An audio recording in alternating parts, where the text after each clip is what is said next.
ஒரு சௌந்தரியவானா இருந்தாரு. கழுகுகளை பார்க்கிலும் வேகமும், சிங்கங்களை காட்டிலும் பலமுள்ளவனா இருந்தாரு. பென்யமீன் கோத்திரம், கிபியா ஊரை சேர்ந்தவரு. இஸ்ரவேல் புத்திரர்ல இவரை போன்ற உயரமானவன் இல்ல. தகப்பனுக்கு கீழ்ப்படுகிற நல்ல மகனா இருந்தாரு. தேவனால இஸ்ரவேலின் முதல் ராஜாவா தேர்ந்தெடுக்கப்பட்டவர்.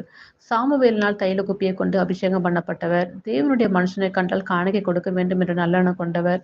பென்யமீன் என்ற சின்ன கோத்திரத்தை சேர்ந்தவர் என்ற தாழ்வு மனப்பான்மை கொண்டிருந்தவர். சவுல் தேவாவியை பெற்றவுடன் வேற இருதயத்தை பெற்றவர். சவுல் ஆரம்பத்தில் தீர்க்கதரிசியா இருந்தவர்.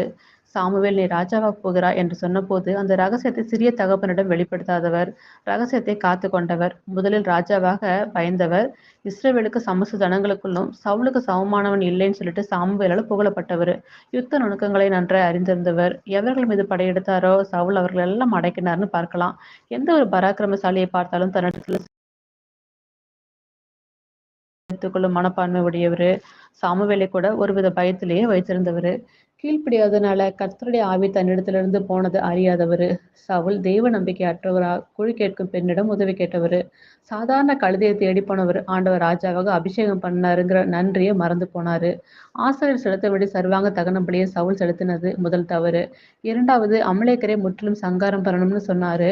ஆனா சவுல் கர்த்தருடைய வார்த்தை கீழ்ப்படியில பொருளாசி சாய்ந்து முதல் தரமான ஆடு மாடுகளை தனக்காக வைத்துக்கொண்டு தேவனுடைய கிருபையை இழந்து போனாரு. சவுளுடைய தோல்விக்கு காரணம் பொறுமையின்மை, சுய சித்தம், பொறாமை, கீழ்ப்படியாத தன்மை, தற்கொலையிலேயே முடிஞ்சிச்சு. மனுஷனை பிரியப்படுத்த நினைச்சதுனால அவர் வாழ்க்கை மண்ணா போச்சு. தவறு செய்வது மனித இயல்பு. ஆண்டவர் உணர்த்தும் போது உடனே திருந்தி ஆண்டவர்கிட்ட மன்னிப்பு கேட்டு ஒப்புரவாயிட்டோம்னா ஆண்டவருடைய பார்வையிலும் மனுஷருடைய பார்வையிலும் சூப்பரா இருக்கும். ஓகேவா குட்டீஸ்? பாய் செல்லங்களா.